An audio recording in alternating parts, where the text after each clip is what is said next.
Governance మీద పట్టు అనేది లోకేష్కి బలంగా ఉంది, అది పెరుగుతుంది. యాక్చువల్గా గతంలోనే ఆయన 2014-19 మధ్యలో ఉన్నప్పుడు కూడా అతన్ని సకల శాఖ మంత్రి లోకేష్ అని వాళ్ళు ఏ శాఖ ఫైల్ కదలాలన్నా 10 లక్షల పైన అమౌంట్ ఉంటే దాంట్లో లోకేష్ దగ్గరికి వచ్చి వెళ్ళాలి ఫైలు అని చాలామంది చెప్పేవాళ్ళు. ఇప్పుడు అదే పరిస్థితి. ఇది పవన్ కళ్యాణ్కి ఇబ్బందికరంగా మారింది. ఎందుకంటే గవర్నమెంట్స్ మీద రాష్ట్రం మొత్తంలో ఉండే ఐపీఎస్ ఐఏఎస్ అధికారుల మీద లోకేష్ పట్టుంటే తన పరిస్థితి ఏంటి అనేది పవన్ కళ్యాణ్ ప్లాన్ చేసుకున్నాడు. సో పవన్ కళ్యాణ్ స్ట్రాటజీ వెనక 2 రకాలు కనిపిస్తాయి వ్యూహాలు, లక్ష్యాలు.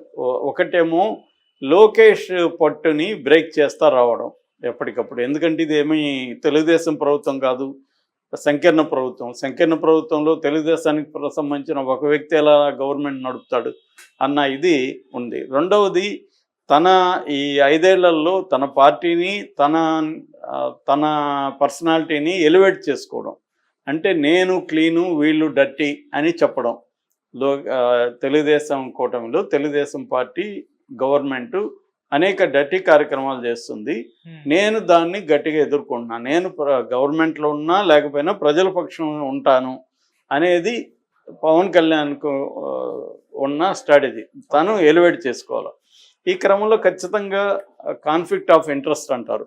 సో లోకేష్కి ఉన్న ఇప్పుడు ముందు నుంచి చూస్తే పోలీసు వ్యవస్థ, లడ్డు, తర్వాత కాకినాడ ఇది, తర్వాత మొన్న తిరుపతి తొక్కిసలాట, వీటన్నిటిలో కూడా లోకేష్ అపాయింట్ చేసిన వాళ్ళని పవన్ కళ్యాణ్ కంట్రోల్ చేయడం, వాళ్ళకి వ్యతిరేకంగా మాట్లాడడం. అంటే ఇండైరెక్ట్గా లోకేష్కి వ్యతిరేకం. ఇప్పుడు లోకేష్ అపాయింట్ చేసిన టీడీటీ చైర్మన్ బిఆర్ నాయుడిని అటాక్ చేసి ఆయన దగ్గర బలవంతంగా సారీ చెప్పిస్తే అది ఎవరికి ఇబ్బంది? లోకేష్కి ఇబ్బంది.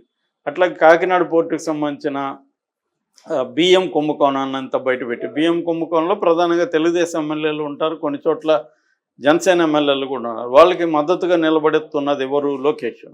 వాళ్ళని అటాక్ చేస్తే లోకేష్కే ఇబ్బంది. సో ఇలాగా ఏంటంటే ప్రతి చోట కూడా పవన్ కళ్యాణ్ ఏం చేస్తున్నాడు స్ట్రాటజిక్గా, ఇంకొక 20-25 ఏళ్ళు చంద్రబాబు సీఎం ఉండాలంటే అర్థమేమి? లోకేష్ ఉండకూడదనే కదా. ఆయనకి ఎవరు సీఎం ఉంటే ఆయనకేంటి? ఇది తెలుగుదేశం కదా నిర్ణయించుకోవాలి. కానీ ఆయన వచ్చి తెలుగుదేశంలో ఎవరు సీఎం ఉండాలో కూడా ఆయన డిసైడ్ చేస్తుంటే లోకేష్ వద్దని ఇండైరెక్ట్గా చెప్తున్నట్టే కదా అనేది ఇప్పుడు నేషనల్ మీడియా కూడా దీన్ని కవర్ చేస్తుంది. దీన్ని వైసీపీ ఉపయోగించుకోవచ్చు, కానీ విత్ ఇన్ ద కూటమిలో కూడా ఈ డిస్కషన్ నడుస్తుంది. అందుకనే ఇప్పుడు జనసేన వాళ్ళు చంద్రబాబు వెళ్తూ పవన్ కళ్యాణ్ని తాత్కాలిక ముఖ్యమంత్రిగా పెట్టాడు, నువ్వే రాష్ట్రాన్ని చూసుకో, నేను వెళ్తున్నా అని టైటిల్ పెట్టారంటే నా అర్థం ఏంటి? పవన్ కళ్యాణ్ని ఎలివేట్ చేయడం.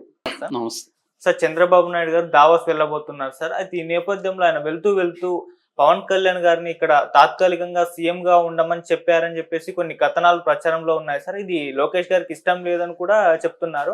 మరి నిజంగా చంద్రబాబు నాయుడు గారు ఆ విధంగా చెప్పారా? మరి వైరల్ అవుతున్న ఈ వార్తల్లో నిజమెంతుంది. సో దీని గురించి ఏం చెప్తారు సార్?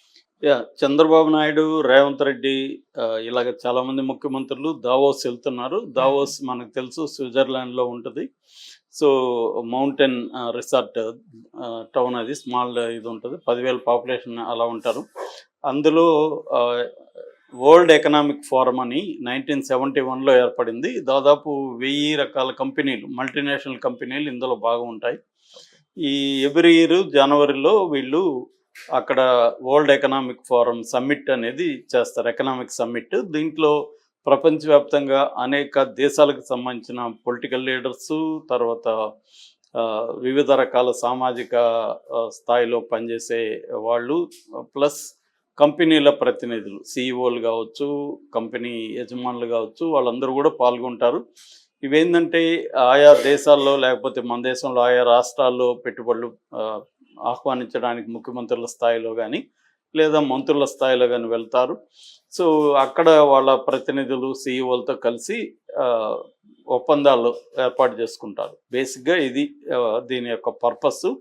ఇది అలాగా ఇప్పుడు చంద్రబాబు ప్రభుత్వం సంబంధించి చంద్రబాబు ప్లస్ 8 మంది, అంటే ఓన్లీ అధికారులు మంత్రులకు మాత్రమే ప్రవేశం అక్కడ. ఇది 5 రోజులు జరుగుతుంది. ఇందులో మన ఆంధ్రప్రదేశ్ నుంచి చంద్రబాబు ప్లస్ 8 మంది వెళ్తున్నారు. ఇందులో నారా లోకేష్, తర్వాత టీజీ భరత్ వీళ్ళిద్దరు మంత్రులు వీళ్ళు వెళ్తున్నారు. అది కాకుండా మిగతా 6 మంది అధికారులు కూడా పాల్గొంటున్నారు. వీళ్ళకి అసిస్ట్ చేయడానికి ఇంకొక 15 పీపుల్ కూడా అక్కడికి వెళ్తున్నారు. దాదాపు దీనికి 20 కోట్లు ఖర్చు పెడుతున్నారని చెప్తున్నారు. అది కాకుండా ఎన్డీటీవీకి ఒక 74 లక్షలు ఇచ్చారు అక్కడ ప్రమోట్ చేయడానికి. ఎన్డీటీవీ అక్కడ ఆ ఏర్పాట్లలో వీళ్ళ స్టేట్ని ప్రమోట్ చేయడానికి ఎన్డీటీవీ భాగస్వామ్యం తీసుకొని వాళ్ళకి 74 లక్షలు ఇచ్చారని చెప్తున్నారు. ఇందులో మామూలుగా ఆంధ్రప్రదేశ్కి సంబంధించి 5 సెషన్లో పాల్గొనే అవకాశం ఇచ్చారు. ఇందులో 3 సెషన్లలో చంద్రబాబు పాల్గొంటాడు, 2 సెషన్లలో లోకేష్ పాల్గొంటాడు. మొత్తం 5 సెషన్లు. దీంట్లో ఒక స్టేట్ పెవిలియన్ అని ఒకటి ఏర్పాటు చేస్తారు ఆంధ్రప్రదేశ్ రాష్ట్రానికి సంబంధించి. అట్లాగే 4 రకాల రౌండ్ టేబుల్ సమావేశాలు జరుగుతాయి. దీంతోపాటు CIA confederation of Indian industries అని ఉంటుంది. అది అత్యున్నత ఇండస్ట్రీస్ సంబంధించిన బాడీ. ఆ సిఐఏ కూడా బ్రేక్ఫాస్ట్ మీటింగ్ ఏర్పాటు చేస్తుంది. దాంట్లో కూడా వీళ్ళు పార్టిసిపేట్ చేస్తారు. బేసిక్గా ఏంటంటే మన రాష్ట్రానికి సంబంధించి వివిధ సెక్టర్స్లో పెట్టుబడి పెట్టాలని, ముఖ్యంగా ఐటీ కావచ్చు, తర్వాత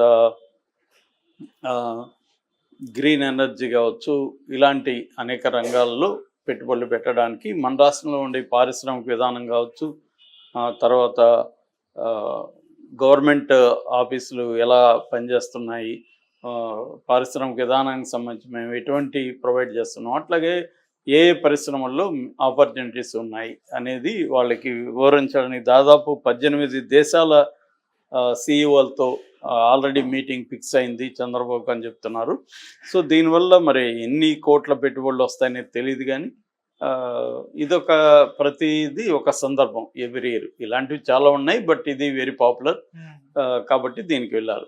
అయితే ఇక్కడ వార్త ఏంటంటే చంద్రబాబు దీనికి వెళ్తూ లోకేష్ని కూడా తీసుకెళ్తున్నాడు కాబట్టి ఇక్కడ పవన్ కళ్యాణ్ రాష్ట్రం నువ్వే చూసుకో, నువ్వు ఆపద్ధర్మ ముఖ్యమంత్రి లాగా, అంటే టెంపరీ ముఖ్యమంత్రి లాగా బిహేవ్ చేయి అని చెప్పాడని పవన్ కళ్యాణ్కి సంబంధించిన ఒక టీవీ న్యూస్లో వస్తుంది. ఏపీని నువ్వు చూసుకో నేను వెళ్తున్నా అన్న టైటిల్ పెట్టి పవన్ ఏపీని నువ్వు చూసుకో అని. ఇది ఏంటంటే ఇది కామెడీగా ఉంది. ఇప్పుడు ఇక్కడ రేవంత్ రెడ్డి కూడా వెళ్తున్నాడు. రేవంత్ రెడ్డి ఎవరికి అప్పగించాడు ఇక్కడ? మామూలుగా అక్కడ ఇప్పుడు ఇవాళ ఏంటంటే డిస్టెన్స్ అనేది పెద్ద మ్యాటర్ కాదు ఎక్కడున్న ప్రపంచంలో. అందులో చంద్రబాబు ఇది ఎప్పుడు పాత జమానాలోనే చేసిన వ్యక్తి ఆయన. అప్పటికి ఇంకా ఎవరికి ఏం తెలియనప్పుడే ఆయన వీడియో కాన్ఫరెన్స్లు అవన్నీ చేశాడు. మొన్న కూడా ప్రముఖ ఎకనామిస్టు రుచిర్ శర్మ అనే ఒక ఆయన పుస్తకం చదువుతుంటే అందులో ఒక చాప్టర్ చంద్రబాబు మీద రాశాడు, ల్యాప్టాప్ ముఖ్యమంత్రి. ఆ చాప్టర్ పేరు. అప్పట్లోనే ఈయన ల్యాప్టాప్ పెట్టుకొని ఒక రోజంతా అతనితో ఎలా గడిపాడో అవన్నీ అతను రాసుకుంటూ వచ్చాడు. అంటే నేను చాలా ఇంప్రెస్ అయ్యాను, ఆయన చాలా ప్రోయాక్టివ్గా ఉన్నాడు అని 90sలో. సో ఆ టైపు ముఖ్యమంత్రి దావోస్లో ఉంటే ఇక్కడ ఆంధ్రప్రదేశ్లో ఏమేమి జరిగితే ఆయన తెలియదా, లేకపోతే అక్కడ నుంచి గైడ్ చేయలేడా? ఒక వ్యవస్థ అయితే ఉంటుంది కదా, ఇక్కడ సిఎస్ ఉంటారు, ప్రిన్సిపల్ సెక్రటరీస్ ఉంటారు, ఆయా మంత్రిత్వ శాఖలకు సంబంధించి. ఇటు లోకేష్ గైడ్ చేయగలడు, చంద్రబాబు గైడ్ చేయగలడు. కాబట్టి వీళ్ళేందో అత్యుత్సాహంతో జనసేనకు సంబంధించిన టీవీ ఛానల్ ఈ టైటిల్ పెట్టింది. అంటే ఇక్కడ ఏం జరుగుతుందంటే దీనికి నేపథ్యం ఏంటంటే గత కొంతకాలంగా లోకేష్కి పవన్ కళ్యాణ్కి మధ్య ఒక కోల్డ్ వార్ నడుస్తుంది అన్న వార్త వైరల్ అవుతుంది. ఈ వార్తను ఫస్ట్ వైరల్ చేస్తుండేది వైసీపీ వాళ్ళు. ఎందుకంటే వైసీపీ వాళ్ళు ముందు నుంచి కూడా ఎలక్షన్ ముందు కూడా జనసేనకి తెలుగుదేశానికి మధ్య గొడవ పెట్టాలని శాయశక్తులు ట్రై చేశారు, ఫెయిల్ అయ్యారు. దాని తర్వాత ఇప్పుడు కూడా ఈ 5 ఏళ్లలో పవన్ కళ్యాణ్ని కూటమి నుంచి బయటికి తీసుకురావాలనేది